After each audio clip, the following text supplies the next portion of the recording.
खुलुमबाय मोनाबिलिनि रादाबाव बयखौबो बरायबाय। गिबि निउज आपडेटआव दङ कालिंदर बियाब BPF नि बिजाथि बनजर दैमारिया BJP दोलोआव जयेन जाबाय। BTC नि बारग' EM कालिंदर बियाब BPF नि बिजाथि बनजर दैमारिया रायजोआरि दोलो BJP आव जयेन जाबाय। मख'नो गोनांदि BTC बिसायख'थिया जोबनायनि उनाव BPF दोलोनिफ्राय गुबुन गुबुन दोलोआव जयेन जाहैनायखौ नुनो मोनदों। नैथियाव दङ गहपुराव साथाम गथ' गोनां फोरोंगिरिया खावना लाङो बारग' फरायसुलिखौ। गहपुरनि मिसामारियाव जादों मोनसे लाजिनांथाव जाथाय।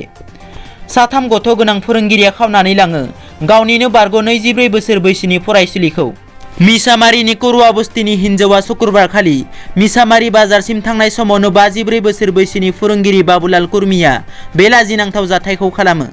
कमला मिरि गोजौ फरायसालिनि गाहाय बाबुल कुर्मिनि बेरेखा हिन्जावनि नखरा हेलेम पुलिस थानायाव केस होदों।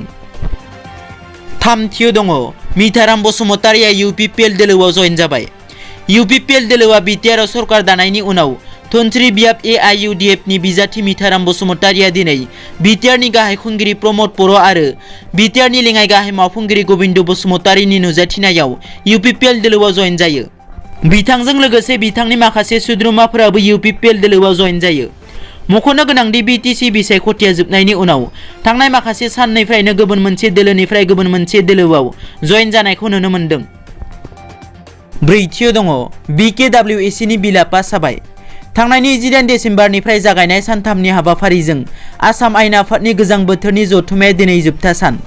सानथामनि बे जथुम्मायाव BTR नि बायजोआव थानाय बर'फोरनि थाखाय बर' कसारी वेलफेयार अट'नमास काउन्सिलनि गोदान बिलआ दिनै पास जाबाय। बाथियाव दङ बाक्सा जिल्लानि दिपाली बसुमतारिया गोमानानै दं। बाक्सा जिल्लानि सालबारि पुलिस थानानि सिङाव थानाय दंपार गामिनि लावगावआव हाबा जाहैनाय प्रबिन बसुमतारिनि बिसि दिपाली बसुमतारिया गोमानानै दं। बिथाङा गावनि 5 बोसोर बैसोनि फिसाज्लाखौबो गावजों लोगोआव लांफायो।